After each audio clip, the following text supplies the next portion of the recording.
বিমানটা যখন দুর্ঘটনা হলো, বিমানের একটা সাইড গিয়ে হসপিটালের একটা জায়গায় পড়ে গেল, আর একটা সাইড পড়ে গেল একটা খালি ময়দানের মধ্যে। ও আল্লাহর বান্দাদের দল, আল্লাহর বান্দা হঠাৎ করে যখন তার চক্ষুটা মেলেছে, তাকায় দেখতে পায় সবাই আশেপাশে মারা গিয়েছে। তার চাচাই নাই, তার ফুফু নাই, আত্মীয় স্বজন অনেকেই নাই, সবাই দুনিয়া থেকে বিদায় হয়ে চলে গেছেন, অন্ধকার কবরে চলে গেছে রে যুবক। সবাই দুনিয়াতে নাই, কিন্তু আল্লাহর বান্দা রয়ে গেল। জোরে বলেন না বাঁচানোর মালিক কি? কার কখন মরণের খবর আসে বলা যায় না। নিজের আপনজন হারাইয়া এতিম, ও আল্লাহর বান্দাদের দল, এমন একটা সময় হবে আমিও থাকবো না, তুমিও থাকবা না। এজন্য আল্লাহর মোহাব্বত নিয়ে সামনে আগাইতে হবে। সব সময় শয়তান থেকে বেঁচে থাকা লাগবে, কারণ শয়তান চাইবে না আমি নামাজি হয়ে যাই, শয়তান চাইবে না আমি কোরআন তেলাওয়াতকারী হয়ে যাই, শয়তান চাইবে না আমি আল্লাহর মুহাব্বতের বান্দা হয়ে যাই।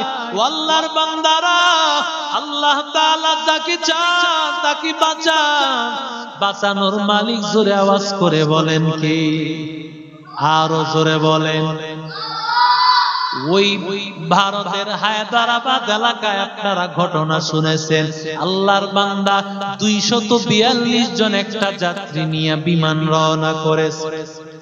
1 মিনিটের মাথায় বিমানের এমন হালত, এমন অবস্থা হয়ে গেছে রে ভাই, সাথে সাথে সবার মধ্যে একটা মরণের চিন্তা চলে আসে, আর বুঝি বাঁচবো না।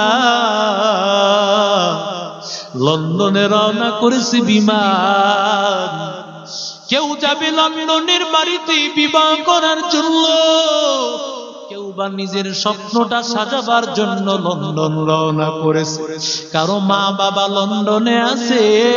ও আল্লাহর বান্দারা, ও নবীর আশিক উম্মতের দল, ও আল্লাহর বান্দারা, দুনিয়া পাওয়ার জন্য বান্দারা রওনা করেছে, দুনিয়া পাওয়ার জন্য লন্ডনে রওনা করেছে।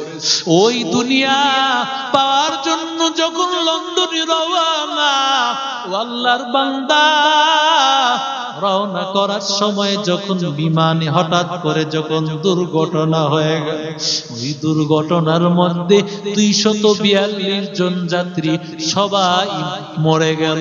ও আল্লাহর বান্দারা, একজন বান্দাও বেঁচে থাকলো না, এক আল্লাহর বান্দাও বেঁচে থাকলো না। কিন্তু আল্লাহর কুদরত, এক আল্লাহর বান্দা, আল্লাহর কেমন কুদরত, যাকে আল্লাহ বাঁচায় রাখেন মারতে কেউ পারে না। দুনিয়ার সব মানুষ মরে গেল, কিন্তু আল্লাহর বান্দাটাকে আল্লাহ কেমন ভাবে বাঁচায় রাখলেন। বিমানটা যখন দুর্ঘটনা হলো, বিমানের একটা সাইড গিয়ে হসপিটালের একটা জায়গায় পড়ে গেল, আর একটা সাইড পড়ে গেল একটা খালি ময়দানের মধ্যে।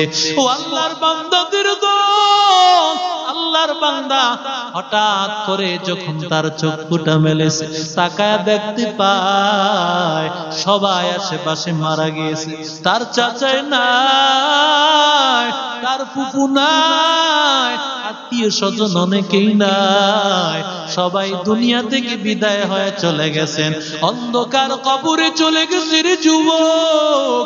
সবাই দুনিয়াতে নাই, কিন্তু আল্লাহর বান্দা রয়ে গেল। জোরে বলেন না বাঁচানোর মালিক কি? কার কখন মরণের খবর আসে বলা যায় না। আল্লাহর বান্দারা, এই বিমান দুর্ঘটনাটা কেমন ভাবে হলো? ঘটনা খবর পাওয়া গিয়েছে 2-3টা পাখির আঘাত পাওয়ার কারণে বিমানটা সাথে সাথে, এই বিমানের এই গতি কমে গিয়েছে, সাথে সাথে দুর্ঘটনা হয়ে গেছে। আল্লাহ কুদরতটা দেখাইতে চান, আল্লাহ ইন্ডিয়ার আঙ্গুল দিয়া দেখাইতে চান, ও ইন্ডিয়া, ও মালাউনের দল, মুসলমানের বিরুদ্ধে লাগতে যেও না। আল্লাহ যেমন ভাবে আবাবিল বাহিনী পাঠাইয়া, আল্লাহ যেমন ভাবে মক্কার সেই হস্তি বাহিনীকে আল্লাহ তাআলা শায়েস্তা করেছেন, আল্লাহ মাত্র 2-3টা বাকি দিয়া বিমানের এতগুলো যাত্রীকে মুহূর্তের মধ্যেই আল্লাহ শেষ করে দিয়েছে। এই জন্য আল্লাহর উপর ভরসা রাখতে হবে। সব কিছুর মালিক আল্লাহ, হায়াতের মালিক আল্লাহ, মৌতের মালিক আল্লাহ। পৃথিবীর কেউ পারবে না। আজকে ইসরাইল যারা মুসলমানকে নির্যাতন করে ধ্বংস করে দিয়েছে, গাজার মুসলমানদেরকে নিশ্চিহ্ন করে দিয়েছে, আজকে সেই ইসরাইলের অবস্থা 12টা বাজায় দিচ্ছে। ঠিক কিনা জোরে বলে? কারণ মুসলমান এমন একটা দল, মুসলমান কোনদিন হারতে জানে না। মুসলমান আঘাত খাইবে, কিন্তু মুসলমান কোনদিন পরাজয় বরণ করবে না। মুসলমান তো সেই মুসলমান জাতি, 313 জন, বিপরীত ছিল 1000। মুসলমান ছিল 15,000, বিপরীত ছিল 2 লক্ষ, 3 লক্ষ, 4 লক্ষ। কিন্তু না, মুসলমান কোনদিন পিছপা হয় নাই। মুসলমান 1,000 কাফের মুশরিক বেঈমানের বিরুদ্ধে লড়াই করতে প্রস্তুত। মুসলমান জেনে রাখো, ও ইহুদি খ্রিস্টান বেঈমানের কুকুরের দলেরা, যারা আমাদের বাইতুল মুকাদ্দাসকে রক্তে রঞ্জিত করেছো, তোমাদের অবস্থা খারাপ হয়ে যাবে। ইসরায়েলকে টুকরা টুকরা করে ফেলা হবে, আমেরিকার অবস্থা নাস্তানাবুদ হয়ে যাবে। একমাত্র কারণ হলো মুসলমানের বিরুদ্ধে, কোরআনের বিরুদ্ধে যারাই যাবে তাদের অবস্থা খারাপ হবে। ঠিক কিনা জোরে বলো?